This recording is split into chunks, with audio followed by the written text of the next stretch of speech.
যিবিলাক মানুহ বিজেপিৰ সমৰ্থক আছে আমাক ভোট দিব নালাগে, যিবিলাক মানুহ AIDFৰ সমৰ্থক আছে আমাক ভোট নালাগে। তেওঁলোক সাম্প্ৰদায়িক হয়, তেওঁলোকৰ ভোট আৰু আমাক কোনো দৰকাৰ নাই।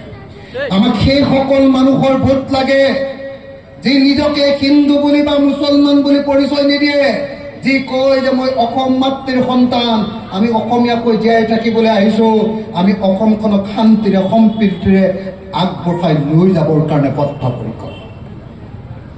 মই সেইকাৰণে আপোনালোকক সকলোকে এটাই অনুৰোধ কৰিবলৈ আহিছোঁ, শ্ৰদ্ধেয় ৰাইজ, আহক 2026 চনটো শেষ তাৰিখ হিচাপে গণ্য কৰি হিমন্ত বিশ্ব শৰ্মা আৰু বদৰুদ্দিন আজমল এই দুইজনৰ চকী দুখন একেলগতে বান্ধি দুইজনকে এনেকে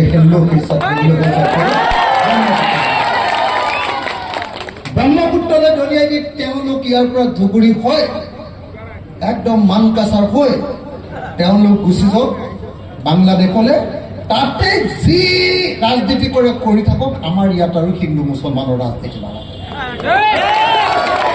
হয়নে নহয় ৰাইজ? সঁচাকে হয়নে নহয়?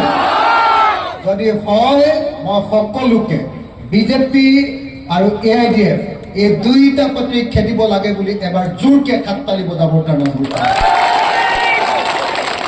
এতিয়া সকলোৱে বজোৱা নাই, অলপ AIDF গুনাই আছে নেকি? নেকি সকলোকে একেলগতে এটা জোৰকে হাততালি